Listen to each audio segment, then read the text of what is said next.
अस्सलामु अलैकुम। मेरा नाम तूबा फातिमा है। मैं आपके सामने मौला अली की एक छोटी सी हदीस बयान करूँगी। औज़ु बिल्लाहि मिनश शैतानिर रजीम, बिस्मिल्लाहिर्रहमानिर्रहीम।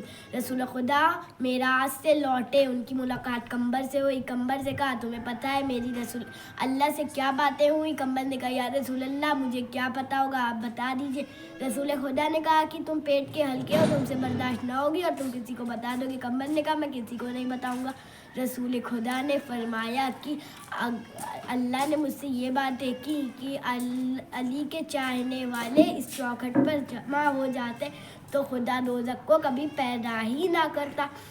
रात हुई, कंबर को नींद आ नहीं रही थी। बिस्तर पर करवटें बदल रहे थे। गलियों में टहलने के लिए निकले। उन्हें एक अंधा कुआं दिखाई दिया। अंधे कुएं के पास गए। अंधे कुएं से कहा कि तुम्हें पता है मेरी आज रसूल खुदा से क्या बातें हुई? तुम्हें क्या ही पता होगा, मैं ही बता देता हूँ। तो कंबर ने कहा कि मेरी ये बातें हुई, अली के चाहने वाले इस चौखट पर जमा हो जाते तो खुदा दोज़ख को कभी पैदा ही ना करता। कंबर की ये बात बीज बनकर कुएं में जा गिरी।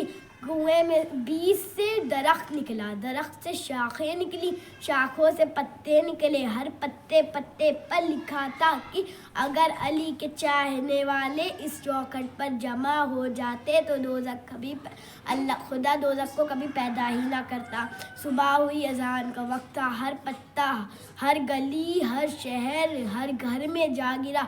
एक पत्ता रसूल खुदा के घर में भी जा गिरा। रसूल खुदा ने वो पत्ता उठाया और कंबर के पास गए। कंबर से कहा, ये क्या है? तुमने कहा था मैं किसी को नहीं बताऊंगा। कंबर ने कहा, हाँ मौला, हाँ रसूल खुदा, मैंने किसी को नहीं बताया, बस एक अंधे कुएं को बताया है। जब इस अली के फ़ज़ाइल इस अंधे कुएं से न बर्दाश्त हुए तो मुझसे क्या हुए होंगे। शुक्रिया, खुदा हाफिज़।